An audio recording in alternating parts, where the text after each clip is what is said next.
Top 15 most popular Anne Hathaway movies. Before we get started, be sure to give that like button a little love and hit subscribe to stay in the loop for future exciting content. 15. Bride Wars, 2009. Critics hated this frothy comedy with a passion, but it's worth seeing because 1. It's fun. 2. Kristen Johnston is on fire. And 3. It allows Hathaway and Chris Pratt to stage a real coup. Hathaway is a meek New Jersey girl, Emma, who has always allowed her obnoxious best friend, Liv, Kate Hudson, to call the shots. Yet, as the women's wedding plans go awry and Emma, for once, refuses to cede ground to Liv, we realize the person cramping Emma's style might actually be her fiancé, Fletcher Pratt. Hathaway and Pratt make an ultra-attractive couple, and we assume they're right for each other because Pratt always plays nice guys. 14. Armitage Time, 2022. Discussing his brazenly dour 80s set autobiographical drama, director James Gray said he was amazed Hathaway signed up for the part of anxiety-riddled Esther, a stand-in for his own mother. All but buried beneath owlish glasses, Hathaway is superb as Esther, who adores her excitable youngest son Paul, but screams at him when she learns he has been misbehaving with a black boy at school. Racism, anti-Semitism, and Trump family-endorsed bigotry. Gray covers a lot of ground and keeps us on the side with salty New York language. There are no resisting characters who metaphorically shake their fists at lug nuts. 13. Ella Enchanted, 2004. As well as showing off Hathaway's singing prowess, this fantasy satire or rom-com about a Cinderella-ish young girl cursed by an obedience spell surrounds the star with mischievous British actors Joanna Lumley, Minnie Driver, Lucy Punch. They're all in cahoots with a script that is slyer than it seems. Thanks to forces beyond her control, Ella takes commands literally and does whatever she's told. No wonder Hathaway's heroine has become an icon for the autistic community. When the character finally finds her voice, it may bring a lump to your throat. 12. The Witches, 2020. Yeah. Robert Zemeckis' attempt to nail Roald Dahl's story isn't a patch on the Nicholas Road version. The CGI, in particular, is ugly and overused. But Hathaway is divine as Lilith, the immaculate Grand High Witch who descends with her coven on a New Orleans hotel, managed by Stanley Tucci's Miss Stringer. It's the late 60s and Alabama grandmother, Octavia Spencer, warm and cozy, takes her grandson to the ritzy hotel because she believes witches only prey on the poor and overlooked. Lilith is never as scary as the 1990 film's villainess, who was played by Angelica Houston. The extra ingredients Hathaway brings to the table are a catwalk strut and the kind of nostrils that seem designed for hoovering up lines of cocaine. 11. Ocean's 8, 2018. This Ocean's 11 spin-off, technically a sequel to Ocean's 13, allows Hathaway to have a ball as Daphne Kluger, a Hollywood film star determined to be more than just eye candy. Originally the victim of a Met Gala heist organized by Debbie Ocean, Sandra Bullock, the self-absorbed Daphne muscles her way into the operation. She wants to be a girl's girl, and her desperate efforts to join the gang, which also includes Kate Blanchett's debonair Crim and Helena Bonham Carter's canceled fashion designer, Rose, are a hoot. The denouement of this caper sees Daphne stepping behind the camera. Hathaway has never tried her hand at directing. 10. Dark Waters, 2019. In Todd Haynes' more topical than ever epic about tainted water supplies, Hathaway is Sarah, the polite, passionate, agonizingly tense wife of Rob, Mark Ruffalo, a corporate defense attorney who turns whistleblower after discovering chemical company DuPont is knowingly poisoning rivers and lakes in West Virginia. Sarah doesn't do the legal heavy lifting, but this is her fight too.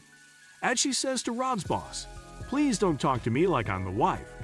Sarah has much in common with Carol, the clenched character played by Julianne Moore in Haynes' 1995 masterpiece. Safe in a deliberate visual echo, both women are shown as keen gardeners. Hathaway's quiet plea, "Wake up and smell the roses." 9. The Princess Diaries, 2001. This glossy adaptation of the Meg Cabot young adult bestseller launched Hathaway's career. and as a showcase for her Julia Roberts-esque smile that can't be faulted. San Franciscan teen Mia discovers she is European royalty, and, as part of a makeover organized by her regal granny, Julie Andrews, on great form, she is handed a copy of Virginia Woolf's A Room of One's Own, then ushered into a room full of dresses, shoes, and crown jewels. Mia whoops, "My own mall." Not sure that's quite what Woolf had in mind. 8. Brokeback Mountain, 2005. Just a year after appearing in The Princess Diaries 2, Hathaway stunned audiences with an extended cameo as a vivacious rodeo rider who marries Jake Gyllenhaal's gay cowboy, who lives a double life before his death. At the end of Ang Lee's delicately devastating film, her husband's former lover, Heath Ledger, telephones her. The camera stays with Hathaway as she whimperingly realizes she is talking to the love of her husband's life. Hathaway is completely in sync with the spare script, filling us in on the bitterness and pain this love-starved widow can express. 7. The Devil Wears Prada, 2006. In perhaps Hathaway's best-known film, she plays Andy, the bright young thing who falls under the spell of despotic fashion industry guru Miranda Priestley, Meryl Streep, who is to die for. Though we are meant to be interested in Andy's relationships with two cute, straight men, all the fireworks occur when Hathaway shares scenes with Streep, and especially Emily Blunt, impeccable as Miranda's minion. Hathaway plays the character as a little girl lost, with big girl needs. Weird but lovely stuff. 6. Alice in Wonderland, 2010. Tim Burton's take on the Lewis Carroll classic made heaps of money, but among Burton fans, it tends to come in for a kicking, which may explain why Hathaway's splendiferous turn as Marana the White Queen gets so little attention. Hathaway is sublime as the apparently ladylike pacifist who enchants and startles Alice, Mia Wasikowska. Marana, though a vegan, groans with carnivorous delight as she concocts a potion involving buttered fingers. There's a backstory that suggests the young Marana was a greedy and mendacious saucepot, which Hathaway weaves into her performance. 5. Eileen, 2023. William Oldroyd's left field noir casts Hathaway as Rebecca, the sensual and poised new psychologist at a juvenile detention center in 1960s Massachusetts, who catches the eye of browbeaten and restless young secretary, Eileen, Thomasin McKenzie. Hathaway is wonderful in the film's first half, purring compliments in Eileen's ear, and treating all the grown men she meets like palookas, as with a surprising number of the iconic characters played by Hathaway, Rebecca is handy with her fists. 4. The Dark Knight Rises, 2012. As Catwoman or Selina Kyle in Christopher Nolan's third and record-breakingly successful Batman movie, Hathaway somehow manages to equal Michelle Pfeiffer's wildly sexy performance in Batman Returns. As well as being seductive, savage, gleeful, and politically astute, Hathaway's Selina is comfortable with other women. She has delightful chemistry with Juno Temple's vulnerable urchin, and is always the wittiest person in the room. Much has been said about the oops she delivers when told by Christian Bale's Bruce Wayne that she's just cracked an uncrackable safe. If you've not seen the film, you may be wondering how good at moops can possibly be. 3. Les Misérables, 2012. It's time to talk about Hathaway, the, at times, widespread conviction that the actor, for all her beauty and talent, is somehow cringeworthy.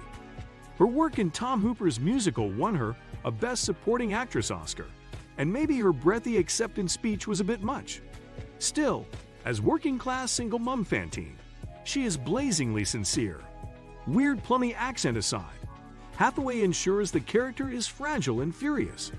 Her key scene, of course, is a one-take shot in which Hathaway sings or yells, "I dreamed a dream," hitting all the right notes as poverty rips her apart. 2. Colossal, 2016. In Nacho Vigaloundo's ingenious sci-fi meets mumblecore mashup, Hathaway is Gloria, a broke and scuzzily compulsive boozer with hair like Cousin It. Forced to hole up in the New Hampshire town where she grew up, Gloria discovers she and her childhood buddy, super helpful bar owner Oscar, Jason Sudeikis, never better, have a bizarre connection with a kaiju monster running amok in Seoul. Hathaway and Sudeikis handle every twist with grace, making the most of a script that recognizes how easy it is to kick down, throw your weight around, and generally be monstrous if you have white skin and live in the West. 1. Rachel Getting Married, 2008. Jonathan Demme's critically praised but undersea wedding drama is harrowing, joyful, and allows Hathaway, as well as Deborah Winger, Rosemarie DeWitt, Bill Irwin, and a humble dishwasher, to throw us for a loop. Hathaway's Kim, taking a break from rehab to attend her sister's big day, is the spiky thorn in her family's side. Highlights include Kim's excruciatingly toxic toast to Rachel, and the moment where Rachel shares a piece of good news and Kim stamps her foot and wails. That is so unfair. How does Hathaway make us care for this spoiled brat? Please show your support and appreciation by hitting super thanks. Proceeds will go to fund future videos.